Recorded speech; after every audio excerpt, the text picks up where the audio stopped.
L'adoration, c'est quelque chose de plus, c'est une dimension supérieure. C'est notre communion avec Dieu. C'est l'endroit où on rencontre Dieu, c'est l'endroit où Dieu nous parle, c'est l'endroit où on lui dit merci, c'est l'endroit de l'intimité, c'est l'endroit de la proximité. Donc c'est un temps privilégié. Vous savez qu'aujourd'hui sur la terre, il y a des milliers, c'est pour dire des millions d'hommes qui cherchent un sens à leur vie, qui cherchent à comprendre pourquoi ils existent, pourquoi ils vivent. Et nous qui sommes chrétiens, nous avons compris, en tout cas l'essentiel, c'est-à-dire que Dieu nous aime, que Dieu nous a créés, que Dieu nous a sauvés et qu'on a la capacité de lui répondre, de l'adorer, de le bénir. N'est-ce pas extraordinaire? N'est-ce pas extraordinaire? Sachant que tant de gens cherchent, sont déprimés, sont découragés parce qu'ils ne trouvent pas un sens à leur vie. Mettre au boulot dodo, ça ne suffit pas pour vivre. Et pourtant, c'est ce qu'ils vivent depuis des semaines, des mois et des années. Et ils souffrent de ne pas savoir. Donc ils cherchent. Ils cherchent de toutes sortes de directions, de toutes sortes de manières. Mais nous qui avons connu le Seigneur, nous avons la chance d'être dans cette réalité-là. Dieu nous aime.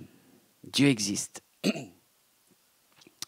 Et parfois, dans notre vie chrétienne, on est occupé à tellement de choses qu'on oublie les bases, qu'on oublie les fondements. Et là, j'insiste beaucoup avec Eden et aussi avec vous pour poser ces bases solides. Parce que ça me semble fondamental dans notre vie chrétienne, dans notre réalité de relation avec Dieu. De savoir que Dieu reçoit notre adoration. Vous savez que personne ne peut adorer Dieu à votre place. Vous pouvez demander à quelqu'un de vous rendre un service, quelqu'un de vous aider, quelqu'un de vous soutenir, à quelqu'un même de prier pour vous, d'intercéder pour vous. Mais vous ne pouvez pas demander à quelqu'un « Ah, loue Dieu pour moi, je n'ai pas le temps. J'y arrive pas, fais-le à ma place. » Non. Ta louange, elle est unique. Tu ne peux pas demander à quelqu'un d'autre d'adorer à ta place. Ce n'est pas possible. Parce que tu es un enfant unique pour Dieu, avec des qualités, des dons, des talents, des capacités extraordinaires. Donc Dieu, il veut entendre ta voix, il veut entendre ta bouche, il veut entendre ton cœur qui vibre pour lui. De la même manière que moi, en tant que père, avec mes 4 enfants, quand je rentre à la maison, j'ai envie de les voir les 4. J'ai envie de parler à chacun d'eux. J'ai envie d'un échange personnalisé. J'imagine pas qu'il y ait un porte-parole. Vous imaginez ça? Mathieu, le grand, il arrive, il dit « Papa, je te salue de la part des 4 enfants. On est heureux de te voir. » Ça n'a pas de sens, n'est-ce pas? On ne peut pas avoir un délégué d'amour, un délégué d'affection. On a besoin de cette relation personnelle avec chacun. J'ai besoin d'embrasser chacun, j'ai besoin de saluer chacun, de parler à chacun. Et ça, c'est que le côté humain. Mais vous imaginez, dans le côté spirituel, Dieu attend de chacun de nous cette accolade, cette embrassade. Parce qu'il veut aussi nous la faire, lui. Il veut aussi nous embrasser, nous saisir dans ses bras d'amour, nous témoigner de son affection, nous montrer qui il est. Et nous dire, je suis heureux que tu me suives, que tu marches avec moi. Donc chaque fois qu'on loue Dieu, waouh, ça fait du bien. N'est-ce pas? Quand tu vois un ami, quand tu retrouves un frère, une sœur, tu es content de le voir, de le saluer. Alors avec Dieu, c'est la même chose. L'adoration, c'est notre occasion de nous approcher de lui. Et de le lui dire. Et de recevoir aussi ce qu'il a à nous dire. Malheureusement, parfois, on se prive de cela. Pour toutes sortes de raisons, on est pris dans nos pensées, à cause de ce qu'on a vécu, de ce qu'on n'a pas vécu, à cause de ce qu'on a fait ou ce qu'on n'a pas fait. On se dit, non, mais là, Dieu, il ne doit pas avoir le temps pour moi. Dieu doit être fâché avec moi.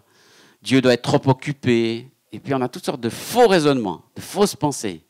Et que l'ennemi, alors, se fait un malin plaisir à nourrir. Parce qu'il insiste bien là-dessus en disant, mais non, tu ne vas quand même pas louer Dieu.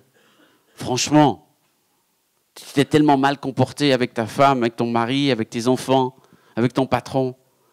Tu as tellement mal géré tes circonstances. Non, tu ne peux pas louer Dieu. Attends que ça passe.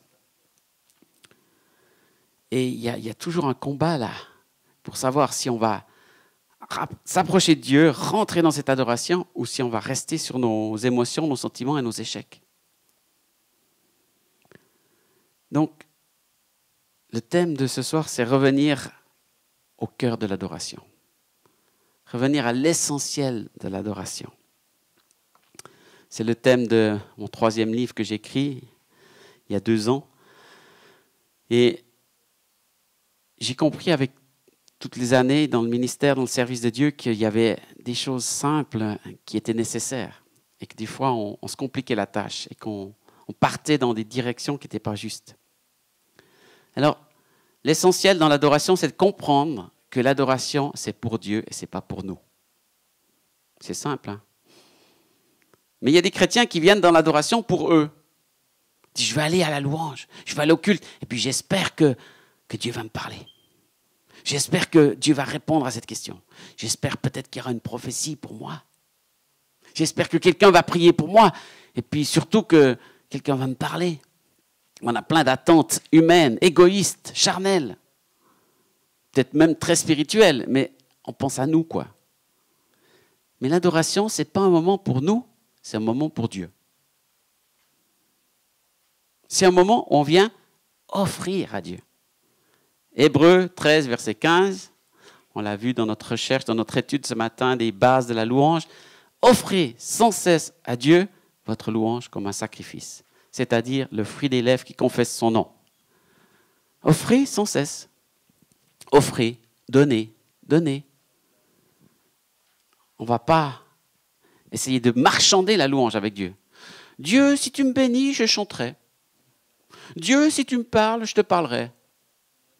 C'est qui est Dieu dans le coup? Quand on fait ça, c'est qui est Dieu? C'est comme si on prend la place de Dieu, puisqu'on donne des conseils à Dieu, des ordres à Dieu, on lui dit comment il doit faire. On lui dit comment il doit nous parler, comment il doit nous bénir, comment il doit nous répondre. Mais l'adoration, c'est non, je dépose tout. Je pose de côté mes fardeaux, mes soucis, mes questions, mes attentes, et je donne tout ça à Dieu. Ces choses même, je les laisse à terre et je donne à Dieu mon affection, mon amour. C'est un temps où je dis, Seigneur, tu es important pour moi. Je suis venu au culte pour te rendre un culte. Vous savez, il y a des gens qui viennent au culte pour eux-mêmes. Ils se rendent un culte à eux-mêmes. Alors, ils ne vont pas le dire comme ça, hein. Mais dans la réalité de leurs émotions, de leur cœur, c'est ça qui se passe. Mais on vient pour Dieu. On vient pour Dieu, non? C'est en tout cas pour ça qu'on est censé venir. L'adoration, c'est rendre un culte à Dieu. Et c'est ça qui va porter du fruit dans nos vies et qui va être aussi une occasion pour d'autres de le découvrir. Si les gens qui viennent là au culte, à la réunion, par hasard ou par invitation ou par découverte ou par soif, voient des hommes et des femmes qui adorent Dieu, ils vont être interpellés par Dieu. Ils vont se dire, ah waouh, Dieu est là. Et ce Dieu, je ne le connais pas, il faut que je le connaisse. Ce Dieu à qui il parle, ce Dieu qui chante, je veux aussi le connaître, je veux aussi lui parler. Il y a une soif qui vient là-dedans, dans cette attente. Et ça signifie qu'à partir de là, on peut rechercher sa présence. Rechercher sa présence. On a chanté hier soir, sa présence fait la différence. Vincent Fernandez a souvent prêché ce message. Alors, je ne vais pas reprêcher là-dessus, mais je crois que c'est une réalité.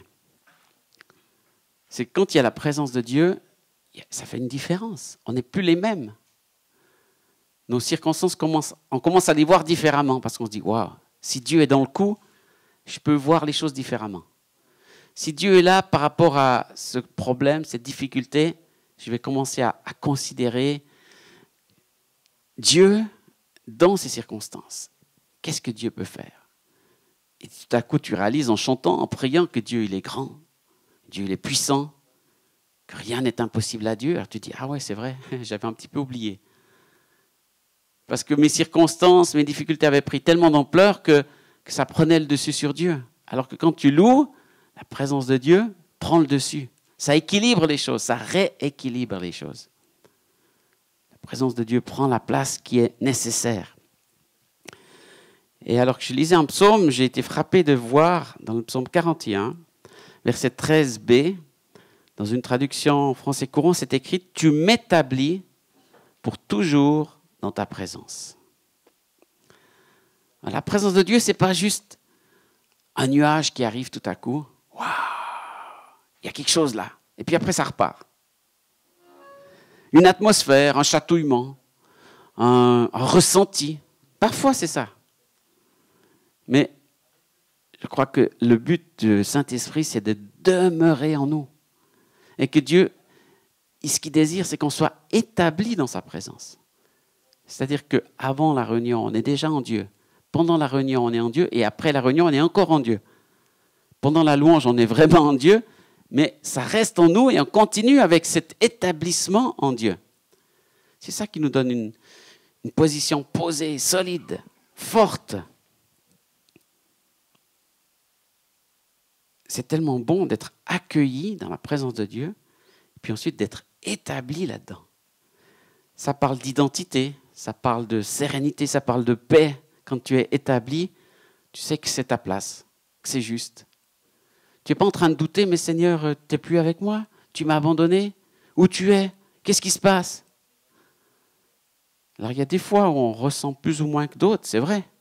Mais la certitude biblique, c'est qu'on est établi en Dieu.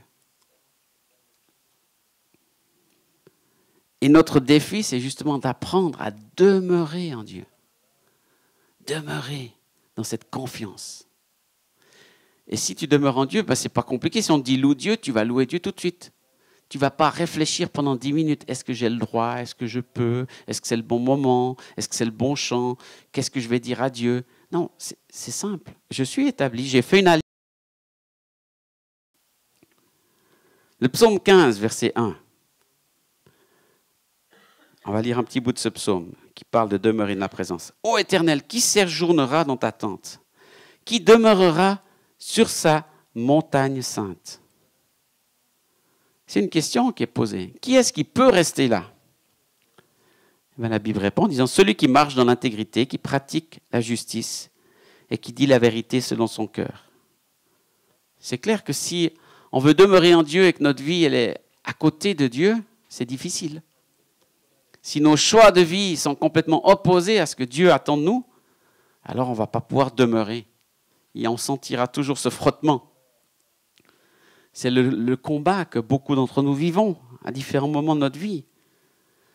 Et on doit faire des choix, prendre des décisions, disant oui, j'aime Dieu, donc si j'aime Dieu, je vais me comporter de cette manière-là. Je vais suivre les principes de Dieu. Je vais marcher dans la parole de Dieu. Et ce n'est pas toujours facile. Parfois, on échoue, on tombe. Ce n'est pas pour autant qu'on a perdu toute relation avec Dieu, toute capacité de nous approcher de Dieu. Hein? Mais c'est clair que si on veut demeurer, ça exige certaines choses de notre vie. Verset 3, « Il ne calomnie point avec sa langue, il ne fait point de mal à son semblable. Il ne jette pas l'opprobre sur son prochain. » Ça, c'est ce qu'on pourrait appeler les critiques, les insultes, les torts. C'est tellement facile de trouver les erreurs à côté de chez nous. C'est tellement facile de condamner, de critiquer. Parce qu'on voit toujours des fautes autour de nous. On a plus de peine à voir les nôtres, n'est-ce pas? Je suis bien placé pour vous le dire. Je me rends bien compte que ça m'arrive aussi souvent. Trouver la faute ailleurs que chez moi. Et de ne pas avoir la bonne attitude. Et je sais que ça m'éloigne de mon prochain, ça m'éloigne de Dieu, ça m'empêche d'être vraiment dans cette demeure de Dieu. Et continue en disant, il regarde avec dédain ce qui est méprisable. Voilà, on regarde de haut, on méprise, on critique. Mais il honore ceux qui craignent l'Éternel. Il ne se rétracte point s'il fait un serment à son préjudice. Donc, Dieu honore ceux qui le craignent. Craindre Dieu, c'est l'aimer, c'est le suivre, c'est le servir, c'est l'adorer. Donc, ceux qui l'adorent, Dieu les bénit. Dieu les honore. Et si tu veux être bien en Dieu, paisible en Dieu, honore-le, adore-le. Ça va apporter cette paix d'en haut. Et la suite, là, il ne se rétracte point, il ne fait pas serment, c'est tenir la parole, être intègre avec nos paroles. J'en ai déjà parlé hier. Que notre oui soit oui, notre non soit non. Tenons les engagements que nous avons pris pour Dieu. Des fois, c'est mieux de réfléchir à 2 fois plutôt que de faire une promesse et pas la tenir. Mais quand on fait une promesse, on la tient. Et voilà, verset 5 parle même des affaires. Il n'exige point d'intérêt de son argent, n'accepte pas de don contre l'innocent. Celui qui se conduit ainsi ne chancelle jamais ou ne faiblira jamais. On ne joue pas avec l'homme, avec les autres. On ne profite pas de son voisin, de son prochain. Au niveau de l'injustice, au niveau des finances, il y a tellement de choses injustes sur cette terre. Et c'est ça qui détruit. Ça détruit les relations, ça détruit des personnes, ça détruit des familles à cause de ces comportements égoïstes. Et Dieu dit, celui qui ne le fait pas, il ne va pas tomber. Donc des fois, nos chutes ne sont pas la faute de Dieu, sont justement les conséquences de nos propres choix. Donc, demeurer en Dieu, c'est d'abord une décision de notre part. Oui, je veux demeurer en toi. Tu me l'as promis, tu me l'as demandé, alors je veux. Et pour ça, je fais des choix professionnels, relationnels. Je fais des choix avec ma bouche, je fais des choix avec mes pensées pour rester dans cette demeure de Dieu. Et c'est tellement plus facile quand on reste en Dieu que quand on entre et on sort. Tu entres dans la présence de Dieu et à peine la réunion est finie, tu ressors. Tu te remets à critiquer, à maudire, à avoir des mauvaises pensées, et à ne pas tenir tes paroles et à faire n'importe quoi. Et c'est dur. Après, ça devient compliqué pour recommencer, pour se réapproprier la présence de Dieu, pour s'approcher à nouveau de Dieu. Demeurer, ça veut dire tout simplement rester. Rester. Et ce n'est pas facile de rester. Moi, j'aime bien être actif, j'aime bien bouger, j'aime bien faire beaucoup de choses. Et ce n'est pas facile de s'arrêter, de rester simplement avec Dieu. Et des fois, Dieu nous demande juste ça, de rester dans sa présence. Sans faire beaucoup de choses. Demeurer dans son amour. Demeurer dans la confiance. Et pour ça, il faut avoir la certitude que son amour pour nous, il est bon, il est juste. Que sa miséricorde est encore valable pour nous. Que sa grâce est encore déversée sur nous. Et si vous n'avez pas cette conscience de comment est Dieu et comment il vous voit, alors bien sûr, vous n'allez pas vouloir rester. Ouh là là, si je reste près de Dieu, il va me faire une liste de reproches, une liste de condamnations, une liste d'erreurs et tout ce que je n'ai pas fait, les choses que j'aurais dû faire. Donc on fuit la présence de Dieu. On ne veut pas rester avec lui parce qu'on a peur. Comme Adam et Ève, dans le jardin, ils se sont enfuis après avoir péché. Et Dieu dit, où es-tu Adam? Vous pensez que Dieu, il avait vraiment perdu Adam de vue, il ne le voyait plus. Tu te caches où? Où es-tu? Je ne te vois plus. Non, Dieu savait très bien où il était. Mais c'est Adam qui était perdu. Adam qui ne savait plus où il en était. Et en lui posant la question, Dieu lui demande, mais t'en es où maintenant? T'en es où avec moi? Pourquoi tu t'enfuis de ma présence? Et parfois, dans nos rencontres, dans nos réunions, dans nos temps d'adoration, c'est peut-être ça la difficulté, c'est qu'il y a beaucoup de gens qui s'enfuient. Ils sont là physiquement, mais dans leur cœur, dans leur pensée, ils fuient la grâce, l'amour, le pardon, la miséricorde. Parce qu'ils pensent d'abord au mensonge de l'ennemi, à la condamnation, à l'accusation, à tout ce qui les empêche de recevoir. Mais en fait, comment Dieu nous attend? Comment est-ce que Dieu nous donne rendez-vous? J'aime tellement ces 2 versets qu'il y a dans Hébreux, qui nous disent 2 fois dans Hébreux, je crois que c'est Hébreux 10, puis Hébreux 16, « Approchons-nous donc avec assurance du trône de la grâce pour y trouver le secours dont nous avons besoin. » Approchons-nous par ce chemin que le Christ a ouvert pour nous. Et laissons Dieu nous parler. Donc, dans Hébreux 10, 22, je crois, et puis Hébreux 16, quelque chose, vous pouvez retrouver ça. Il y a 2 fois cette invitation. Et vous voyez de qui vient l'invitation? C'est Dieu lui-même. Ce n'est pas nous qui nous forçons de le faire. C'est Dieu qui nous dit, venez, approchez-vous, venez. Quand quelqu'un vous invite, j'espère que vous répondez. Quand quelqu'un vous dit, viens chez moi, viens manger, je t'invite, Dire non, non, je n'ai pas envie, j'ai peur. Non, dites, mais avec plaisir, je vais répondre à ton invitation. Et surtout si cette invitation vient de Dieu.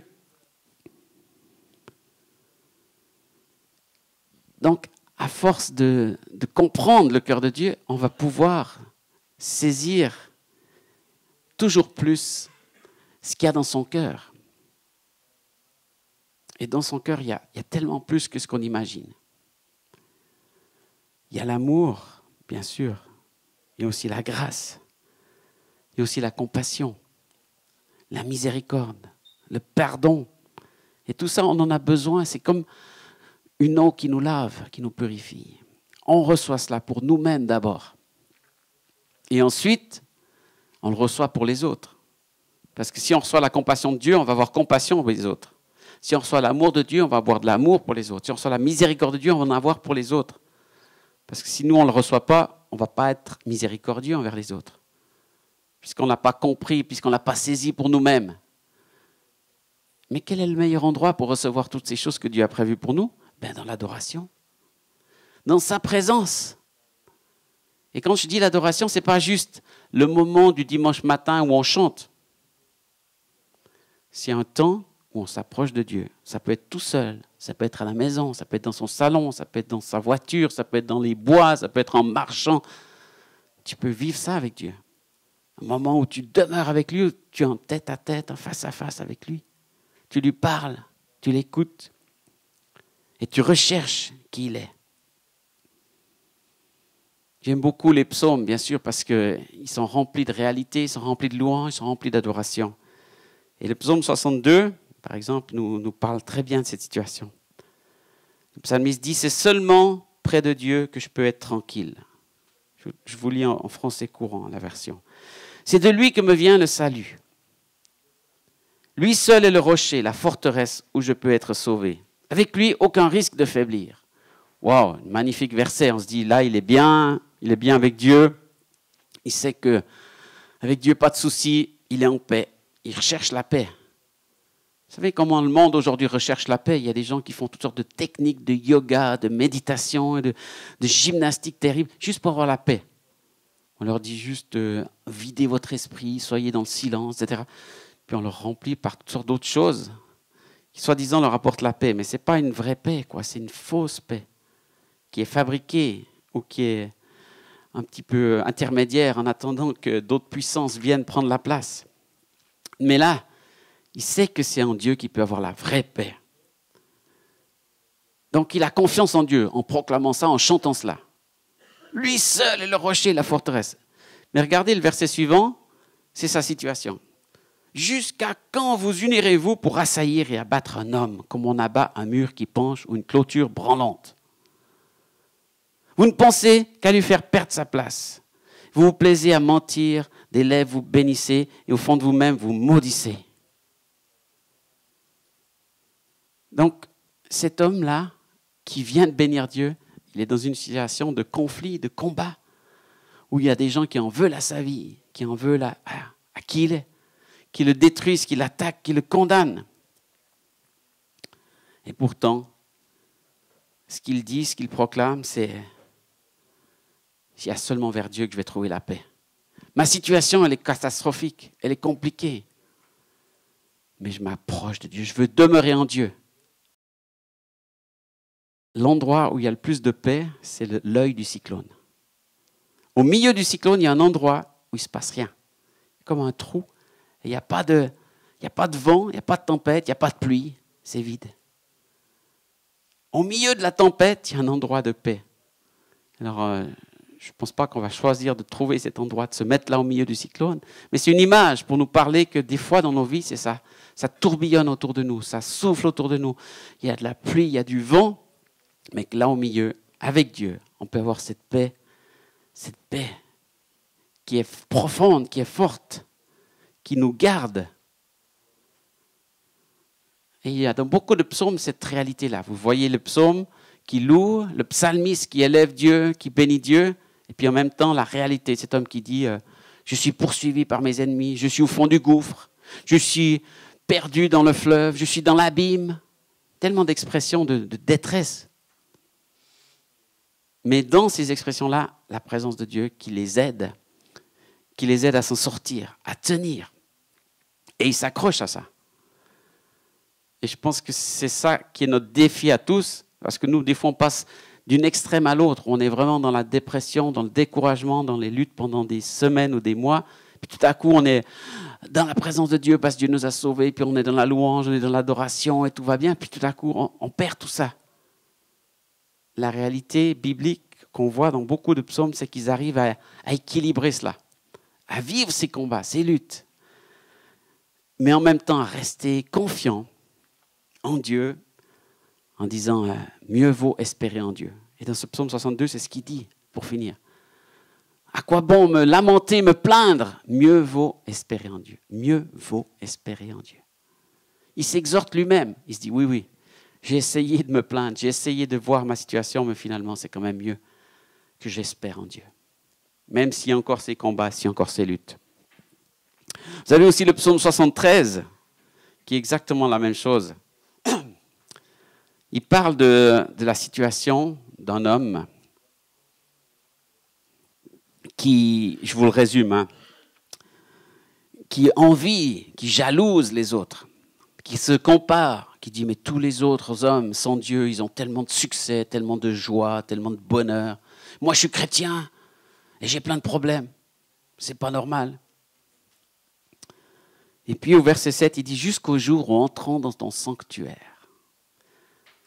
Jusqu'au moment où je suis entré dans ta présence, là j'ai compris. Tant qu'on n'est pas dans la perspective de Dieu, si on reste d'un point de vue humain, on est jaloux, on est triste, on est dans la comparaison, on se fait voler notre joie parce qu'on regarde les autres, on envie, puis on se dit lui il a une belle maison, il a un bon travail, il a de l'argent et tout ça. Moi j'ai pas tout ça. Mais ça parce qu'on a une perspective seulement humaine. Mais nous en tant qu'enfants de Dieu, on a une perspective spirituelle et il faut qu'elle entre dans la balance, dans l'équilibre à ce moment-là. Et c'est cette perspective spirituelle qui change. Jusqu'au jour où, entrant dans ton sanctuaire, j'ai vu ce qui va arriver après. Ça, c'est le moment présent. Mais qu'est-ce qui va se passer par la suite? Qu'est-ce que Dieu me réserve? Qu'est-ce que Dieu réserve à ceux qui vivent sans lui? Et là, tout à coup, tu commences à réfléchir différemment. Parce que tu as la perspective de Dieu face au monde économique, face au monde financier, face au monde du travail, face à la réalité de la vie. Et c'est de ça qu'on a besoin d'une nouvelle perspective. On a besoin de regarder les choses de haut. Vous avez sans doute tous déjà une fois pris l'avion. Et vous savez, moi, ce qui me fascine, je suis assez souvent dans les avions, je trouve que c'est tellement beau quand tu décolles de voir la ville d'où tu viens de partir. Alors moi, j'ai souvent la chance d'atterrir à Genève et puis la vue, elle est magnifique. On a les Alpes en face, on a la ville de Genève, une petite ville au bord de l'eau, et puis on a le lac et puis un jet d'eau et les montagnes, d'un côté les Alpes, de l'autre côté le Jura. La scène est magnifique. Mais de haut, on a une perspective complètement différente. Quand tu es dans la ville, dans les embouteillages, dans les rues, c'est pas toujours passionnant. Mais quand tu es d'en haut, tu dis « Waouh, c'est beau ». Et tu vois chaque élément qui a sa place au bon endroit. Donc, tu prends du recul. Et je crois que la louange, c'est exactement ce qui se passe. Dans l'adoration, c'est comme si tu t'élèves et tu as une autre perspective. Tu commences à dire « Ah oui, là, il y a ce problème, là, il y a la ville, il y a les montagnes, il y a la situation. Moi, je suis là, là, il y a... » Et tu commences à voir les choses différemment. Et tu dis « Waouh, c'est quand même beau, la vie que Dieu me donne. » Malgré qu'il y a là un conflit, là, il y a une difficulté, mais là, il y a aussi cet endroit magnifique. Là, il y a cet endroit merveilleux. Là, il y a ce que Dieu me prépare. Là, il y a ce que Dieu me réserve. Et tu changes ta perspective. Et on a vraiment besoin de changer de regard dans plein de situations. Et dans la louange, une vraie adoration, ça nous élève. Vous savez, quand on adore, qu'est-ce qu'on fait? On lève les mains, on lève les yeux, on dit « je regarde vers le ciel, je lève les yeux vers les montagnes, d'où me viendra le secours ?» On regarde en haut. Quand on est déprimé, découragé, qu'est-ce qu'on fait? On regarde en bas. Les gens qui sont courbés, qui sont mal dans leurs émotions, ils sont toujours en bas. Quand on est des adorateurs, on regarde en haut. La perspective change. Et je crois vraiment que Dieu veut nous donner cette nouvelle perspective. Si on est prêt de la prendre, parce que des fois on dit non, moi je ne veux pas monter dans l'avion. Je préfère rester sur terre, je n'ai pas envie d'aller là. Et on refuse la perspective de Dieu. Mais sachez-le, la louange, l'adoration, c'est un acte spirituel, ce n'est pas juste un acte charnel, humain, où on est dans l'émotion, dans la musique, dans le son, dans ça me plaît pas. Ça, c'est resté au niveau émotionnel, humain. Mais au niveau spirituel, on s'élève plus haut que ça. Bien sûr que la musique est utile, le chant est utile, tout ce qu'on fait, tous nos gestes. Mais tout à coup, c'est comme s'il y a une dimension supérieure qui prend le dessus. La dimension spirituelle, qui nous est communiquée. La présence de Dieu qui vient en nous. Et notre esprit qui s'ouvre à l'amour de Dieu. Et pour ça, il faut être proactif. On ne peut pas être passif. Et je pense qu'un des défis de la louange, de l'adoration, c'est que trop souvent, on est passif. On attend qu'il se passe quelque chose. On dit, oh, il ne se passe rien, c'est nul. Ce n'est pas le bon chant, ce n'est pas la bonne réunion. C'est parce qu'on est trop passif. On n'est pas en train de s'approcher de Dieu. On n'est pas en train d'entrer dans la présence de Dieu. On n'est pas en train de dire, je veux rencontrer Dieu. Alors que quand tu te mets à adorer, à prier, à louer, à remercier, tu deviens actif. Tu mets en route ta volonté, tes émotions, tes sentiments, et tu les tournes vers Dieu. Adoration, ça veut dire aussi servir. C'est un des mots de la définition du mot en original. Quand j'adore, je sers. Quand j'adore Dieu, je sers Dieu. Donc pour servir, il faut faire quelque chose. Si tu veux servir quelqu'un, tu vas l'aider à nettoyer, à ranger. Tu vas l'aider dans un service pratique. Donc dans l'adoration, on sert Dieu par nos chants, par nos prières, par nos gestes, par notre corps, par nos danses, par tout ce qu'on est. Donc on est actif. Et ça dépend de votre volonté. Activez votre volonté dans l'adoration. Ok, c'est le moment d'adoration, je m'active, je rentre dedans. Pas pour faire de l'activisme, attention, mais une activité spirituelle d'adoration. Et regardez ce qui se passait en Israël, regardez ce qui se passe dans les psaumes, il y a toujours un geste, un mouvement. Je suis dans la joie quand on me dit « allons à la maison de l'Éternel ». Ils se déplaçaient, ils allaient et ils étaient dans la joie. Vous tous les peuples, battez des mains, dansez dans sa présence. Il y a toujours quelque chose qui se passe, quoi. Il y a peut-être un ou deux versets où il dit maintenant, attendez, restez en silence dans sa présence. Il y en a quelques-uns aussi. Mais c'est souvent après avoir bougé, après avoir activé notre esprit, notre âme pour l'adorer.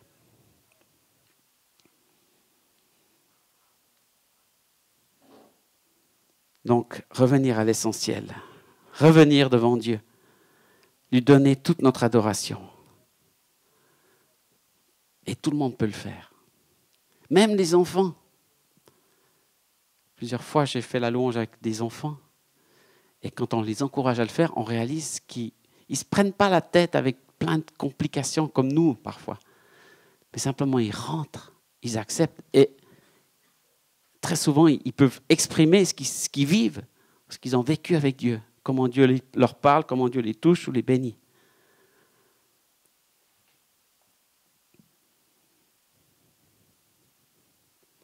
Si on veut développer notre communion avec Dieu, Dieu, il a déjà tout fait pour ça. Il a enlevé le voile, il a enlevé la séparation, il a tout fait pour qu'on puisse être en communion. Maintenant, il a ouvert la porte et il nous dit « entre ». Mais il ne va pas le faire à notre place. Dieu ne va pas lancer des harpons depuis le ciel pour prendre notre langue, pour la faire bouger, pour qu'on chante, pour qu'on prie. Il ne va pas nous prendre les mains pour les tirer en l'air. Il ne va pas nous piquer au derrière pour qu'on sorte de notre chaise. Il dit maintenant, j'ai tout fait, est-ce que tu veux me louer? Et la meilleure chose qui puisse arriver à un chrétien, c'est de dire, je choisis, je décide de louer Dieu. Comme dans les psaumes, je louerai l'Éternel de tout mon cœur, tant que j'existerai, tant que je vivrai. C'est une décision ferme, claire, nette. Je vais le faire, moi. Je suis assez intelligent pour choisir de la louer. Et pas attendre que quelqu'un devant vienne faire le gentil animateur. J'ai l'impression que dans certaines églises, c'est comme en mariage. Il y a un gentil animateur devant qui a le micro, puis qui dit aux gens, on va faire ci, on va faire ça, on va danser, on va s'asseoir, on va chanter, on va applaudir, on va frapper dans les mains. C'est pas ça l'animation de la louange. C'est pas quelqu'un qui s'époumonne, qui s'extasie, qui transpire devant pour dire tout ce qu'on doit faire. C'est juste des serviteurs qui encouragent et qui précise que maintenant c'est le temps d'adorer. Mais l'adoration, elle va venir de vous, du peuple, de chaque chrétien, de chaque enfant de Dieu. Sans que même personne ne vous dise de le faire, puisque vous êtes venus pour rendre un culte à Dieu. N'est-ce pas? Si vous êtes venus rendre un culte, ben rendez-lui ce culte. Il le mérite. Il mérite plus que quoi que ce soit d'autre. Alors bien sûr qu'il faut organiser les choses d'une certaine manière musicale, technique pour y arriver, mais ça ne doit pas dépendre de tout ça. Ça doit dépendre du choix de nos cœurs, de la décision que nous avons prise. Ce que je vous ai cité tout à l'heure, c'est dans le psaume 42 et dans le psaume 43, il y a 2 fois le même verset. « Pourquoi t'as battu mon âme et gémis-tu au-dedans de moi? Espère en Dieu, car je le louerai encore. Il est marche. » Il se dit, mais pourquoi en fait je suis démoralisé? Pourquoi je suis découragé? Je peux rester découragé ou je peux espérer en Dieu. Et il parle à son âme. Il dit, espère en Dieu. Mieux vaut le louer encore. Peut-être que je l'ai déjà loué souvent, mais c'est encore mieux de continuer, de persévérer et de revenir et de rester dans cette demeure du Seigneur, tout simplement. Parce que Dieu le mérite. Parce qu'il n'y a personne d'autre qui peut recevoir la louange comme Dieu. Il n'y a personne d'autre qui a donné sa vie pour moi comme lui. Donc à qui d'autre je vais donner de la louange? Je peux donner des louanges à des hommes en félicitant un cuisinier pour un bon repas, en remerciant quelqu'un qui m'a fait un cadeau. Il y a des louanges humaines, tout à fait, juste. Mais ça n'a rien à voir avec la louange spirituelle, la louange biblique, la louange et l'adoration qu'on a dans la parole, qui exalte, célèbre une œuvre éternelle que Dieu a accomplie. Ce n'est pas juste que ce soir, Dieu veut me bénir. C'est que ce qu'il a fait depuis longtemps va porter du fruit jusque dans toute l'éternité. Donc quand on adore, on entre dans une dimension éternelle, vous comprenez? Tout à coup, on se connecte au ciel, on se connecte à la dimension extra-humaine, une dimension qui nous dépasse. Une dimension spirituelle tellement forte. Et qui est la réalité. Souvent on se dit, c'est pas tellement réel. Oui, l'adoration c'est réel. En ce moment même, à l'instant même, il y a des anges dans le ciel qui adorent Dieu. Dieu est en train d'être adoré dans le ciel par tous ceux qui sont dans sa présence. Il ne cesse de chanter, de dire jour et nuit, Saint, Saint, Saint est l'Éternel, le Dieu Tout-Puissant, le Dieu des armées. Donc ça, c'est la réalité. Simplement, nous, on l'oublie un peu, parce qu'on se déconnecte de cette réalité-là. Mais chaque fois qu'on entre dans l'adoration, on se connecte à la vraie réalité, à la réalité éternelle qui durera après nos vies. Si nous, on disparaît demain, ça va rester. Si l'Église disparaît, l'adoration dans le ciel va rester. Dieu sera toujours là et Dieu sera toujours digne d'adoration. Il y aura toujours, de toute éternité, des gens qui vont l'adorer. Donc on a besoin d'une perspective spirituelle dans notre vie. Et je crois que l'adoration nous aide à avoir cette perspective-là. Et je prie pour vous, et ma prière, c'est qu'on apprenne tous ensemble, parce que je me mets dans le paquet, j'en ai encore besoin beaucoup plus, d'apprendre à demeurer en Dieu, à m'installer dans sa présence, à être établi, comme il est écrit dans le psaume 41, dans la présence de Dieu. Pour que dans ma manière de parler, de me comporter, de réfléchir, je sois établi en Dieu. Pas dans les circonstances, pas dans les défauts, les défis, les combats, mais établi dans cette présence de Dieu. Donc les 2 pieds bien sur la terre, mais la tête et le cœur dans le ciel, connectés à Dieu. Alors je vais prier pour terminer, et puis on va encore prendre quelques chants où on va pouvoir exprimer cela. Et encore une fois, je ne vais pas vous dire comment vous devez chanter, qu'est-ce que vous devez chanter, ce que vous devez faire, mais saisissez l'opportunité de vous connecter à Dieu ou de vous reconnecter ou de demeurer encore plus en Dieu. Je crois que c'est ça votre défi et votre possibilité ce soir. Alors on prie. Seigneur, je te dis merci parce que tu as tout fait, absolument tout, pour qu'on puisse demeurer en toi. Je te dis merci parce que tu as enlevé toutes les séparations.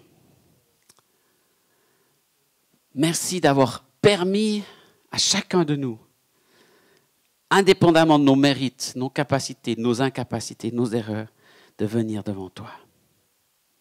C'est juste incroyable. On te dit merci Seigneur. Merci et encore merci. Et je te prie que tu scelles ces paroles dans le cœur de mes frères et sœurs, afin qu'ils soient courageux assez pour rester en toi, pour revenir à toi et pour ne pas se laisser voler cette adoration, Seigneur. Mais que jour après jour, ils puissent rester en communion avec ton esprit, avec ta force, avec ta puissance, avec ton amour et te donner toute la gloire que tu mérites.